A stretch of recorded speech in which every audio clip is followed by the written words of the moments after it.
Yeah hi Rakesh. Hi Shankar గారు, నమస్తే. So Rakesh, just ఏంటంటే ఇప్పుడు ఉన్న సమాజంలో మీలాంటి చదువుకున్న యువత ఈ సమాజానికి ఎంతో కొంత మంచి చేయడానికి ప్రయత్నం చేస్తున్నారు. అంటే మీ హిస్టరీ చూసిన తర్వాత నేను అర్థం చేసుకుంది. సో ఎట్లా ఆగ్రా అసలు ఎట్లా మీరు మీ జర్నీ ఏంటి, మీ పేరెంట్స్ ఏంటి, మీ బ్యాక్గ్రౌండ్ ఏంటి, అసలు మీరు ఎలా స్టార్ట్ చేశారు మీ లైఫ్? ఇక్కడ మన మాదేపూర్ మండల కేంద్రంలోనే ఫస్ట్ క్లాస్ నుండి 10th క్లాస్ వరకు ఎస్ఎస్సి వరకు మాదేపూర్లోనే చదవడం జరిగింది. ఓకే. ఆ తర్వాత కొంతమంది ఫ్రెండ్స్ వాళ్ళ సజెషన్తో డిప్లొమా ఇన్ మైనింగ్ ఇంజనీర్లో ఒక కొత్త ఫీల్డ్, అది ఇంతవరకు అది ఎవరు చేయలేదు నాకు తెలిసిన సర్కిల్లో కానీ నా కుటుంబ నేపథ్యంలో కానీ. ఓకే. ఆ తర్వాత మళ్ళీ బీటెక్ చేయాల్సి వస్తుంది కానీ కొన్ని కారణాల వల్ల కొన్ని ఆ బ్రాంచ్ కొన్ని ఉన్న లోపాల వల్ల అది చేయలేక వేరే గ్రాడ్యుయేషన్ చేయండి బీబీఏలో బిజినెస్ అడ్మినిస్ట్రేషన్ అని. ఆ తర్వాత ఒక 2 years సాఫ్ట్వేర్ కంపెనీలో ఒక 2 years చేశాను. ఓకే.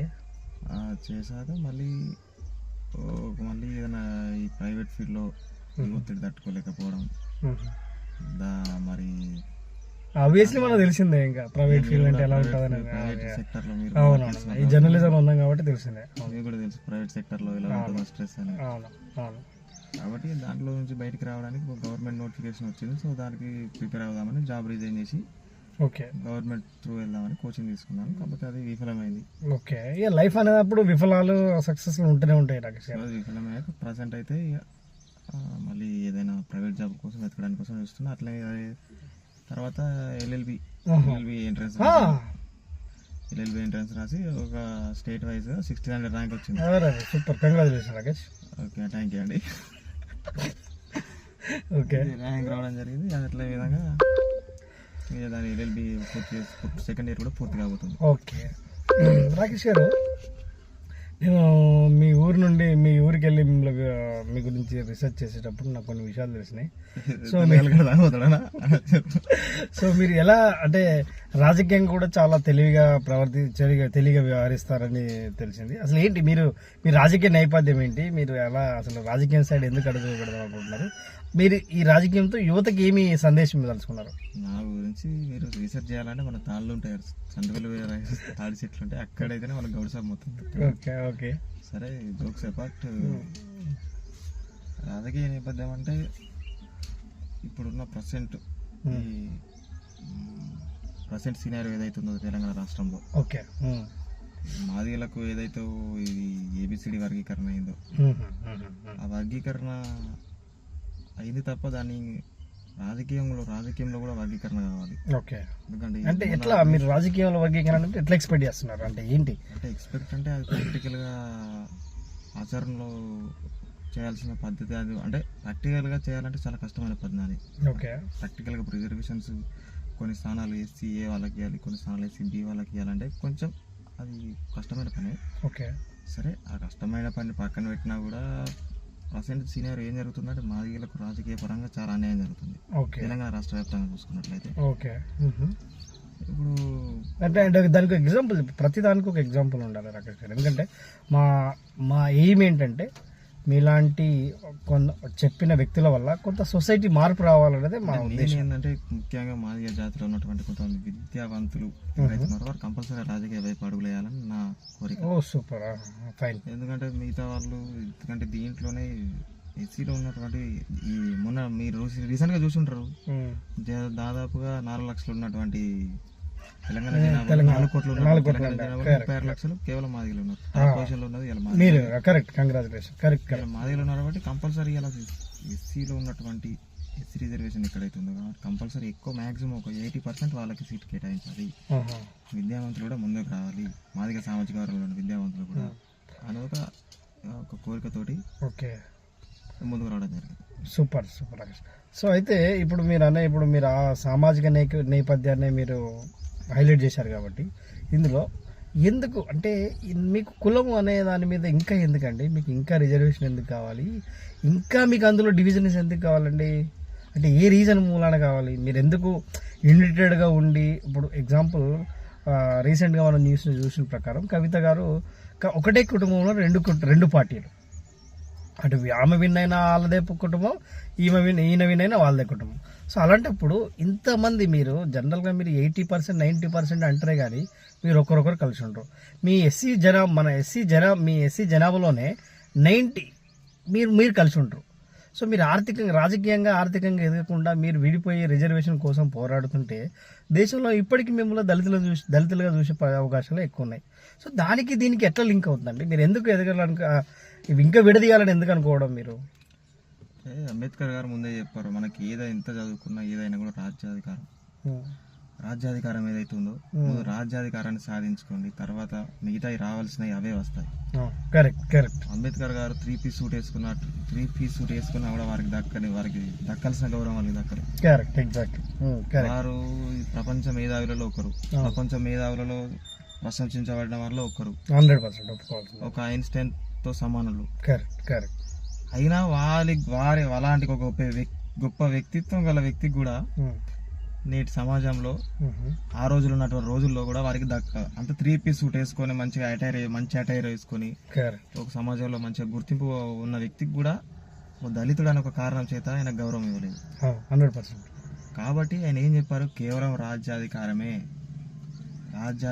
మనకి ఏదైనా. అంతెందుకంటే మన supreme court chief justice of India CJ గారు, జస్టిస్ బిఆర్ గవై గారికి చూసారుగా మీరు, కోర్టులో ఒక లాయరు, ఒక అగ్రవర్ణాలకు చెందినటువంటి లాయరు మీరు ఏం చేస్తారో చూసారు, చెప్పులు తీసి చూపించడం గానీ వారి మీద చర్యలు తీసుకున్నారా? ఒక ప్రెసిడెంట్ తో సమానమైనటువంటి. కరెక్ట్ అండి రాకేష్ గారు. అందుకే మేము ఏమంటున్నామంటే రాజ్యాధికారమే మమ్మల్ని ఏదైనా మారుస్తుంది, మేము రాజ్యాధికారం చేయాలి. అదే అండి రాకేష్ గారు, మేము చెప్పేది అయితే మేము కోరుకునేది అదే అండి. మీకు రాజ్యాధికారం రావాలంటే నేను చెప్పిన ఎగ్జాంపుల్ ప్రకారం మీకు సపోజ్ ఒక టీఆర్ఎస్ పార్టీ చూసుకున్నాం, ఎగ్జాంపుల్ టీఆర్ఎస్ పార్టీ కవిత గారు ఎవరు, హరీష్ గారు ఎవరు, కేటీ రామారావు గారు ఎవరు, వాళ్ళే. సో వాళ్ళు ఉన్న పర్సెంటేజ్ ఎంత, 6%, 2%కి మించి ఉండదు. 2%, 0.2% తెలంగాణ. అలాంటి వాళ్ళకి 2 పార్టీలు తయారైనప్పుడు మీరు ఎస్సీ ఎస్టీ బీసీలో 90% అని మీరు మొత్తుకుంటున్నప్పుడు ఒక బలమైన పార్టీ, ఉన్న పార్టీని కూడా మీరు పట్టుకొని తిరగలేరు. మీరందరూ విడివిడిగా ఒక్కొక్కరు ఒక్కొక్క పార్టీలు ఉండి మీరు ఎలా రాజ్యాధికారం, మీకున్న మ్యాన్ పవర్, మీకున్న కెపబిలిటీ ఏంటి, మీకున్న జనాభా ఎంత, బట్ మీరు ఒక ఆర్గనైజ్డ్గా ఉండట్లేదండి. అదే ప్రాబ్లం ఇక్కడ. మీరు రాజ్యాధికారం అని ప్రతి ఒక్కరు అంటారు కానీ అది ఎట్లా సాధిద్దాం అనే దానికి మాత్రం ఎవరు బాటలు వేయరు సార్. దాని గురించి మీరు ఏమంటారు? నా అభిప్రాయం మీరు చెప్పింది 100% నేను అంగీకరిస్తాను. ఇప్పుడు ఎస్సీ ఎస్టీ బీసీలు వెళ్తే ఎగ్జాంపుల్ గా మన రాష్ట్రం తీసుకుంటే ఎస్సీ ఎస్టీ బీసీలు మన రాష్ట్రంలో దాదాపు 80 నుంచి 85% ఉంటారు, మిగతా 15% మిగతా వాళ్ళు ఉంటారు. ఎస్సీ ఎస్టీ బీసీ మైనారిటీలు తీసుకుంటే వాళ్ళు 80 నుంచి 80% ఉంటారు. వాళ్ళు తలుచుకుంటే రాజ్యాధికారం పెద్ద మ్యాటర్ ఏం కాదు, పెద్ద విషయం కాదు అది. కాకపోతే ఐకమత్యం లోపించడం వల్ల ఈ వీరిలో కొట్లాడుకోవడం వల్ల అదే అంటున్నా సార్. మీరందరూ ఐకమత్యంగా ఉంటే కంపల్సరిగా ఏదో ఒక రోజు రాజ్యాధికారం సాధిస్తాం. అది ఎప్పుడు ఇంకా 100 సంవత్సరాల 1000 సంవత్సరాల అనేది పాయింట్ కదండి. ఇప్పుడు మీరు మీ ఎస్సీలలో ఎస్సీలు, ఎస్సీఏ, ఎస్సీబీ, ఎస్సీసీ, బీసీలలో 27, రాజ్యాంగం ప్రకారం మీకు ఎస్సీలకు 17% రిజర్వేషన్ ఇస్తే, బీసీలకు 27% ఇస్తే, ఇప్పుడున్న ఓసీలకు ఆల్మోస్ట్ 10 years నుండి ఓబీసీ రిజర్వేషన్ ఉంది. ఓకే, ఆ రిజర్వేషన్ అనుభవించుకుంటే మళ్ళీ మీరు డిఫరెంట్స్ అయిపోతుంటే మీరు ఎట్లా రాజ్యాధికారంలోకి వస్తారు? అసలు ఏంటి మీ ఎజెండా ఏంటి? మీరు అనేది ఏంటంటే ఎస్సీలో 3 రకాలు ఉన్నాయి, 4 రకాలు. కరెక్ట్. అయితే ఇప్పుడు మేము ముఖ్యంగా చెప్పాల్సింది ఏంటంటే ఇప్పుడు మనుధర్మ శాస్త్రం ప్రకారం ఒక 4-5 కులాలు ఉన్నాయి, ఒక నాలుగు ఇట్లా విభజించారు. తర్వాత 5వ రకం దళితులు. కరెక్ట్. అందరు కలిసి దళితుల్ని వాడుకుంటున్నారు అన్నట్టు, లేదంటే కిందగా వర్క్ చేసుకోవడానికి ఉపయోగించుకుంటారు అనేది పాయింట్. దళితుల్ని అస్పృశ్యల్ గా వాడుకున్నారు. కరెక్ట్. అయితే ఇందులో ఏముందంటే ఎస్సీలలో కూడా విభజన ఉంది. ఎస్సీలలో కూడా ఒక కులం ఇంకో కులాన్ని అస్పృశ్యల్ గా చూడడం. ఎగ్జాంపుల్ వెళ్తే నువ్వు ఏ ఊరికి పోయినా కూడా ఇలా మాల మాదిగలను తిట్టడం కానీ, ఎక్కువ ఎక్కువగా మాది వాళ్ళను ఓ, ఓ, ఓ. వాళ్ళు తిట్టేటప్పుడు కూడా మాది అనే పేరు వాడడం కానీ ఓకే. మమ్మల్ని అస్పృశ్యంగా చూడడం కానీ అంటే ఎస్సీలలోనే డివిజన్ ఉన్నది, నేను బయట అంటలేను, ఆ, ఆ. కేవలం ఎస్సీలలోనే. రాకేష్ గారు, ఇది కూడా పాయింట్. మేము మాలలో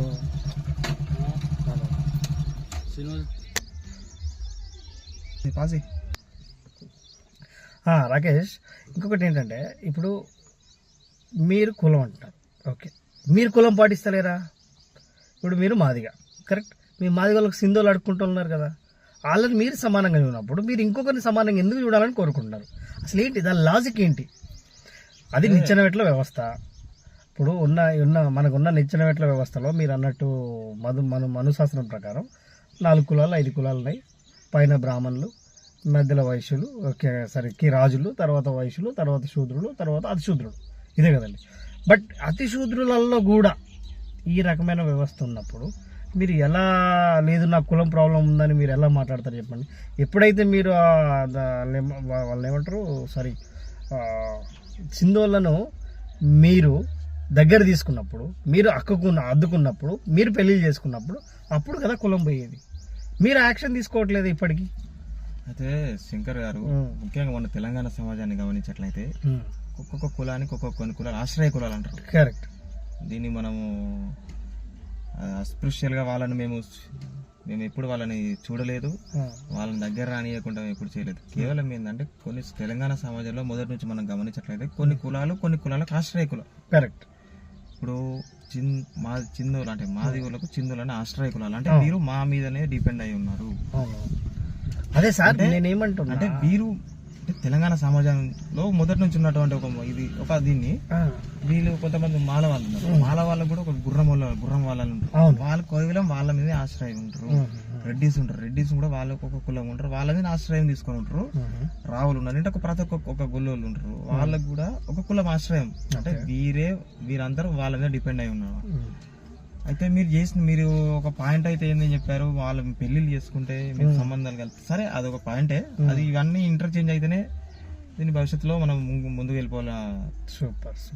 కాకపోతే ఆశ్రయ కులాలు ఏదైతే ఉంటో మేమైతే ప్రస్తుతానికైతే నేను చూసినప్పుడు నాకు తెలిసినటువంటి నేపథ్యంలోనైతే ఎప్పుడు ఆ స్పెషల్గానైతే మరి చిందు వాళ్ళని ఎప్పుడు చూడలేదు. మా ఇంటికి వచ్చినప్పుడు ఎప్పుడైనా అలా తిండి పెడతాం, అన్ని పెడతాం. మంచిగా ఆశ్రయ కులాలప్పుడు వారు మా మీద ఎంత డిపెండ్ ఉన్నారో మేము కూడా వాళ్ళకి అన్ని విధాలుగా కరెక్ట్. అది నా స్టడీలో కూడా తెలిసింది ఏంటంటే మీరు అన్ని కలిసి తింటారు, అన్ని చేస్తారు, కానీ ఒక మ్యారేజ్ మాత్రమే మీరు చేసుకోరు అనేది నాకు తెలిసిన ఇన్ఫర్మేషన్. మేబీ ఎక్కడైనా లవ్ మ్యారేజ్ అయ్యింటే అయ్యవచ్చు. లవ్ మ్యారేజ్లు కామన్ అండి. రెడ్డిస్ చేసుకోవట్లేదా? బాపురంలో చేసుకుంటారా? ఇప్పుడున్న మీ పేరు ఎంపీ వివేక్ గారి కొడుకు ఎవరిని చేసుకున్నారు? ఎంపీ వివేక్ భార్య ఎవరు? అందరు పాపన వాళ్ళే కదా. సో అది కాదు సార్, ఎదిగిన తర్వాత నేను మాట్లాడలే, ఎదగక ముందు నార్మల్ మ్యారేజ్లు అంటున్నాను సార్. ఇంకొకటి, మీరు ఎలాగ మీ ఊరు నేపథ్యం గురించి మాట్లాడారు కాబట్టి యాక్చువల్గా మీ ఊరు జనాభా ఎంత సార్? మా ఊరు జనాభా వచ్చేసి ఓటర్లు అయితే ప్రజెంట్ ఒక 1400 మంది ఉంటారండి ఓటర్లు. ఓకే. జనాభా అంటే చిన్న చిత్కందరితో కలిపి ఒక 2000 దాకా ఉంటారు. ఓకే. సో మీ ఊరి జనాభాలో ఏంటి, ఇప్పుడు రీసెంట్ ఎలక్షన్ జరిగిన తర్వాత ఏదో ఒక పార్టీ గెలవడం ఓడిపోవడం అనేది సహజం. ఈ పోర్లో ఏంటి మీ ఉద్దేశం? ఒక మంచి యువకుని ఎన్నుకోవడం జరిగింది మీరు సర్పంచ్గా. ఏంటి ఇప్పుడు మీ ఊరి మీద ఉన్న లక్ష్యాలు ఏంటి? అసలు దాన్ని ఏమైనా స్టడీ చేశారా? లేదంటే మీ ఊరికి వచ్చే బడ్జెట్ ఎంత? ఆ బడ్జెట్ని ఎక్కడ స్పెండ్ చేస్తున్నారు? ఏం చేస్తున్నారు? ఇప్పుడు గత 30-40 సంవత్సరాలుగా ఈ ఊర్లో ఎంత డెవలప్మెంట్ అయింది, ఏం మారుతూ వచ్చింది అనే దాని మీద నేను ఒక చిన్న క్వశ్చన్ రాశారు, ఏమైనా చెప్పగలుగుతారా? ఇప్పుడు రీసెంట్గా కొత్త పాలకవర్గం ఏర్పాటు చేయింది. గత 2 సంవత్సరాల నుండి పంచాయత్ సెక్రటరీ పాలన ముగించుకొని 2 నెలలు అవుతుంది, దాదాపు 3 నెలలు అవుతుంది, 3-4 నెలలు అవుతుంది. అప్పటి నుంచి నూతన పాలకవర్గం ఏర్పడింది. ఒక యువకుడు ఈ గ్రామం నుండి సర్పంచ్ ఎన్నుకోబడ్డాడు. వారికి కూడా నాకు తెలిసిన అవగాహన ఇంతవరకు రాకపోవచ్చు. ఎందుకంటే వయసులో చిన్నోడు, అనుభవం లేదు, రాజకీయాల పట్ల అనుభవం లేదు, విధి విధానం పట్ల అనుభవం లేదు, ఇంటర్ చదివిన వ్యక్తి, ఎక్కువ అనుభవం లేదు.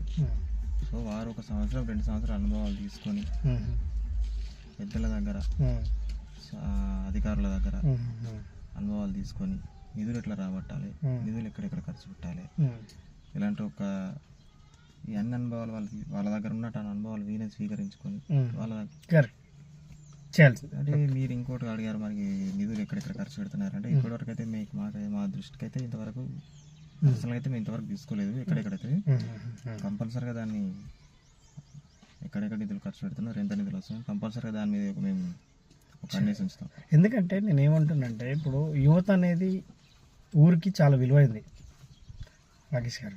సో మీలాంటి వాళ్ళు అంటే ఆయన మీ గ్రామ సర్పంచ్ కూడా యువతే. ఓకే, చాలా మంచి పర్సన్. సో మీరు మీ యువత అంతా కలిసి చాలా గొప్పగా ఎదగాలని నేను మనస్ఫూర్తిగా ఉన్నాను. ఇంకొకటి సేమ్ యువత మీద ఇంకో క్వశ్చన్ ఏంటంటే ఇప్పుడు నేను మన అన్నారంలో చూసిన దాని ప్రకారం 16-18 సంవత్సరాలు దాటిన యువత అందరూ చదువుకు చాలా దూరంగా ఉన్నట్టు, అదేవిధంగా చాలా మందుకు దగ్గర ఉన్నట్టు, తెల్లగలకు దగ్గర ఉన్నట్టు అనిపిస్తుంది. మీ అభిప్రాయం ఏంటండి? 16-18 సంవత్సరాలు అంటే దాదాపు మీరు చెప్తున్నట్టు అంటే 10th నుండి డిగ్రీ కరెక్ట్ చదువుకున్న విద్యార్థులు మీరు మీ అంచనా ప్రకారం వయసులో ఉన్నవాళ్ళు. కరెక్ట్. అయితే ప్రజెంట్ చెప్పాలంటే ఇప్పుడు ప్రజెంట్ జనరేషన్లో ఏ ఊరికి పోయినా ఇదే పరిస్థితి. అన్నారం ఒకటి కాదు, ఓకే, అది కూడా ముఖ్యంగా కులమత భేదాలు లేకుండా ప్రతి ఒక్క కులంలో కానీ ప్రతి ఒక్క మతంలో కానీ ఇదే తరహాలో నడుస్తూ ఉంది. ప్రజెంట్ ఉన్న జనరేషన్ అయితే వీళ్ళు తాగుతలేడు, తాగకపోతే వీడు అంత వేస్ట్ కాడు అని ఒక భావన వాళ్ళ దాంట్లో. ఇప్పుడు మీరు ఉన్నప్పుడు మీరు తాగారా ఎడ్యుకేషన్లో? నాకు బీటెక్ అయ్యేదాకా ఇంజనీరింగ్ అయ్యేదాకా నాకు సాగుడు తెలియదు సార్. తప్పది తెలియదు నేనేం చేయాలా ఉన్నా కూడా పెద్ద తప్పది. అచ్చా, ఓకే. ఇప్పుడున్న కండిషన్స్ అప్పుడున్న కండిషన్లో పెద్ద పాపంలాగా భావించేవాళ్ళు. అచ్చా, అప్పుడు తాగకపోతే పాపంలాగా భావిస్తున్నారు. ఓకే. సో ఇప్పుడు తాగి ఏమైనా కావచ్చు, మొత్తం వాళ్ళ భవిష్యత్తు నాశనం చేసుకోవచ్చు. మీరు ఏమి ఇస్తారు, సూచన ఏమి ఇస్తారు యూత్కి? ఇప్పుడు తాగడం అనేది ఒక సహజం అయిపోయింది సార్, దాంట్లో ఏం లేదు. ముఖ్యంగా దళిత విద్యార్థులకు ఒకటే చెప్పదలుచుకున్నాను, డాక్టర్ బాబాసాహెబ్ అంబేద్కర్ గారు ఈ విద్యార్థుల కోసం కానీ వారి రిజర్వేషన్ కోసం కానీ వారి హక్కుల కోసం కానీ ఎంత కష్టపడ్డారో వారి చరిత్ర తెలుసుకోండి ముందు. వారి చరిత్ర తెలుసుకున్న తర్వాతనైనా కనీసం మీలో కొంచెం మార్పు కలుగుతుందేమో నాకు ఆశిస్తున్నాను. ఎందుకంటే వారు ఎంతో త్యాగం చేశారు, సెల్ఫ్ సాక్రిఫైస్ చేసుకున్నారు, వారి కుటుంబాన్ని సాక్రిఫైస్ చేసుకున్నారు ఈ సమాజం కోసం, మహిళల కోసం. రాకేష్ గారు, ఇంకొకటి నేను మన ఊరి గురించి డిస్కషన్ చేస్తూ వచ్చినప్పుడు పాయింట్లో నాకు ఈ కుల వ్యవస్థ గురించి ఒక నిమిషం మాట్లాడాలనిపిస్తుందండి. ఏం లేదు, కుల వ్యవస్థ మీద నా చిన్న ఏజ్లోనే మన హనుమాన్ గుడి దగ్గర బోరింగ్ ఉంది కదండి, బోర్ తెలుసు కదా, చేతి పంపు. ఆ చేతి పంపు కాడ నీళ్లు కొట్టేటప్పుడు మనం సపోజ్ మన అమ్మ వాళ్ళు కానీ ఎవరైనా నీళ్లు కొట్టేటప్పుడు నీళ్ళు బోరింగ్ కొట్టిన తర్వాత మనం మళ్ళీ పట్టుకొని కంటిన్యూ చేస్తే నువ్వు చేయి అంటోళ్ళు సార్. అది కూడా ఇప్పుడు అట్లా ఉందా అండి? అంటే మనం బోరు కొడితే కూడా నీళ్లు పడితే అవి మైలు అయిపోతాయి అనే మహానుభావులు కొందరు, మహా అక్కలు, మహా గొప్ప వాళ్ళు కొందరు ఉన్నారు. అది నాకు గుర్తున్నది వాళ్ళు ఇప్పటికి కూడా. కానీ ఆ పరిస్థితి ఇంకా ఉందండి, అట్లే ఉందండి ఆ బోర్? అసలు ఏంటి పరిస్థితి దానివల్ల? మీరు చెప్తున్నది ఏదైతుందో అది తెలంగాణ సమాజంలో కాదు, అది భారతదేశంలోనే ఉన్నది. అంటారని తను మనది మీరు ఏదైతే అంటారో హ్యాండ్ పంప్ కానీ మీతో ఎవరైనా తాగిన నీళ్ళు ఇంకొకరు విద్యార్థి తాగడం అదే నేను పర్సనల్గా చూసాను. నేను వ్యక్తిగతంగా అయితే అలాంటి అనుభవించలేదు. ఓకే, అంటే నాకు మీకు ఏజ్ గ్యాప్ ప్రజెంట్ ఇప్పుడైతే మీరు చెప్పిన నేపథ్యం ఇప్పుడు చూస్తూ ఉంటే ప్రజెంట్ ఇక్కడ ఉన్న నేపథ్యంలో అయితే అలాంటి ఏం లేదని నేను అనుకుంటున్నాను. ఓకే, సూపర్ అండి, సూపర్. అంటే ఎదుగుదల కనబడుతుంది కానీ అంటే మనం అప్పట్లో అంబేద్కర్ గారేమో దోషిట్లో పోతే నీళ్ళు తాగిండు, మనం బోరు పంపు కాడ బోరు కొడితే కూడా నీళ్లు మైలై అలా బిందెల పడి వాళ్ళు తాగలేనట్టుగా బిహేవ్ చేసేవాళ్ళు. దానికోసమే నేను దాని గురించి మాట్లాడుతాను. మన ఫోర్ ఫాదర్స్ ఎవరైతే మన తండ్రులు కానీ తాతలు కానీ అన్నారు నేపథ్యం ఏదైతుందో వాళ్ళు వాష్రూమ్కి వెళ్ళి చెంబులలో వీళ్ళు వాటర్ తాగింది, కరెక్ట్. లేకపోతే దూరం నుంచి ఇట్లా కరెక్ట్. అదే ఈ చరిత్ర అంతా మార్పు అనేది వస్తుందండి. మార్పు అనేది కాలంతో పాటు ఈ మార్పులు కూడా అవుతూ ఉంటాయి. షూర్. ఇంకా భవిష్యత్తులో కూడా ఒక కులాంతర వివాహాలు okay. SC to BC, SC to OC, BC to OC ఇట్లా మార్పు అనేది జరుగుతుంది. ఓకే. కంపల్సరీ అవ్వాలని అనుకుంటున్నాం. సో ఇప్పుడు మీరు మీ మీ మీ నేపథ్యము ప్లస్ కులం పైన ప్లస్ యూత్ పైన ప్లస్ మీ ఊరి సమస్యల పైన మీ ఊరి యొక్క డెవలప్మెంట్ టార్గెట్స్ పైన మాట్లాడారు కాబట్టి సో ఫైనల్గా మీరు ఎక్కడ ఉండాలనుకుంటున్నారు? అంటే రాజకీయంగా ఎక్కడ ఉండాలనుకుంటున్నారు? అదే ఏంటి మీ ఫైనల్ టార్గెట్ ఏంటి? ప్రజెంట్ అయితే మన రాజకీయ పరంగానైతే ఎలాంటి ఇంట్రెస్ట్ లేదు. ఏదైనా ఉద్యోగం చేసుకొని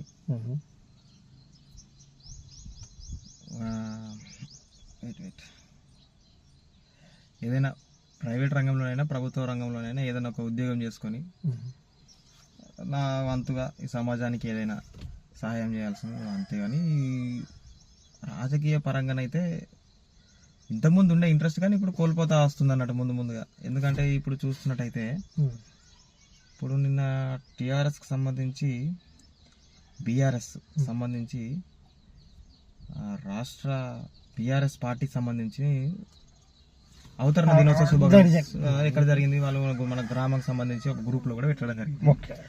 దాంట్లో చూస్తే బీఆర్ఎస్ సంబంధించిన నాయకులు ఎవరైతే ఉన్నారో దాంట్లో చూస్తే ప్రతి ఒక్కరు దళితులు ఉన్నారు. నేను అదే అబ్జర్వ్ చేశానండి. ఇప్పుడు పదవుల కాడనేమో వాళ్ళు ఉండాలి, నిర్ణయాల కాడ చెప్పండి వాళ్ళే ఉన్నారు. ఎవరు 2-3 బీసీలు ఉండవచ్చు, మిగతా వాళ్ళందరూ ఎస్సీలే ఉన్నారు. మాదిగోళ్ళు కానీ మిగతా వాళ్ళు బీసీలే ఉన్నారు. ఒక్కరు కూడా అగ్రవర్ణ కులాల్లో చెందిన లేరు.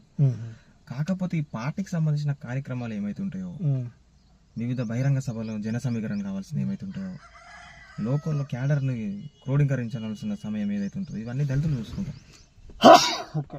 ఇవన్నీ చిన్న పనులు వీళ్ళు చూసుకుంటారు. పార్టీని భుజాల మీద మోస్తారు దళితులు అన్నట్టు. అంటే అది ఏ పార్టీ అయినా, కాంగ్రెస్ పార్టీ అయినా, టీఆర్ఎస్ పార్టీ అయినా, బీజేపీ పార్టీ అయినా. కాకపోతే ఏమవుతుందంటే ఇవాళ వీళ్ళు ఏం చేస్తారంటే వాళ్ళకున్న పొలం పనులు కానీ వాళ్ళకున్న వ్యక్తిగత పనులు ఏదైతే ఉంటాయో వాళ్ళు దాంట్లో నిమగ్నమై ఉంటారు. దళితులు ఏం చేస్తారు, వీళ్ళకున్న వ్యక్తిగత పనులు కానీ వీళ్ళకున్న కుటుంబ పనులు కానీ ఏదైతే ఉంటాయో వాటిని వదిలేసి వాళ్ళు పార్టీ వైపు పార్టీ కార్యక్రమాలు ముందుకు తీసుకెళ్లే కార్యాచరణ వీళ్ళు మొదలు పెట్టుకుంటారు. ఓకే. కాకపోతే ఎండ్ ఆఫ్ ది డే ఏమవుతుంది అంటే ఒక్కరోజు ఇప్పుడు ఇలా ఎస్సీ వచ్చిందండి, ఇలా ఏ పార్టీ అయినా క్యాండిడేట్ నిలబడాల్సింది, క్యాండిడేట్ ఫైనల్ చేసింది ఎవరు? అంటే మీరు అనేది ఏంటంటే నిర్ణయాత్మకమైన స్టేజ్ లో వాళ్ళు ఉంటారు. పరుగులు తీసే దాంట్లో, జెండాలు కట్టే దాంట్లో మీరుంటారు. సింపుల్. జెండాలు కట్టడం, పెయింటింగ్లు వేయడం, పోస్టర్లు వేయడం, జనాలను ఎందుకు ఓట్లు రప్పించడం. కరెక్ట్ రాకేష్ గారు. ఇప్పుడు మీకు ఓట్లు మావే, ఓట్లు తెప్పించడం మేమే, అన్ని మేమే ఉన్నాం, అంతా మేమే చేస్తాం. కానీ సీట్లో మాత్రం మీరు సీటు ఒకవేళ ఉన్నా కూడా ఆ సీటు మాదే, కాకపోతే దాన్ని వెనుక నుండి నడిపించేది ఇంకోరు. మరి ఎప్పుడండి అంటే కరెక్ట్ మీరు చెప్పిన దాని ప్రకారం వాస్తవం. నిన్న అంత గొప్ప ఆవిర్భావ దినోత్సవం జరిగినప్పుడు ఊర్లో చాలా అద్భుతంగా జరగాల, అది మనం అందరం ఒప్పుకోవాల్సిన విషయమే. కానీ దానికి మంచి ఇప్పుడు ఎవరైతే నిర్ణయాత్మక పర్సన్స్ ఉంటారో వాళ్ళు బహిరంగంగా రారు. ఎందుకు? వాళ్ళ పనులు వాళ్ళకు ఉన్నాయి. పనులు లేనో లేవాలరా అంటే 100% మీ దళితులు. దాన్ని బట్టి హిస్టరీ చూపెడుతుంది కదా, దానికి మన ఎస్సీ ఎస్టీ బీసీలే ఉంటుంది దానికి మనం. ఓకే, ఫైన్ అండి రాకేష్ గారు, థ్యాంక్ యూ మీరు ఈ ఇంటర్వ్యూ ఇచ్చినందుకు. ప్లస్ మీ ఊరు గురించి, మీ సమాజం గురించి, మీ నేపథ్యం గురించి మాట్లాడినందుకు thank you sir. Thank you very much.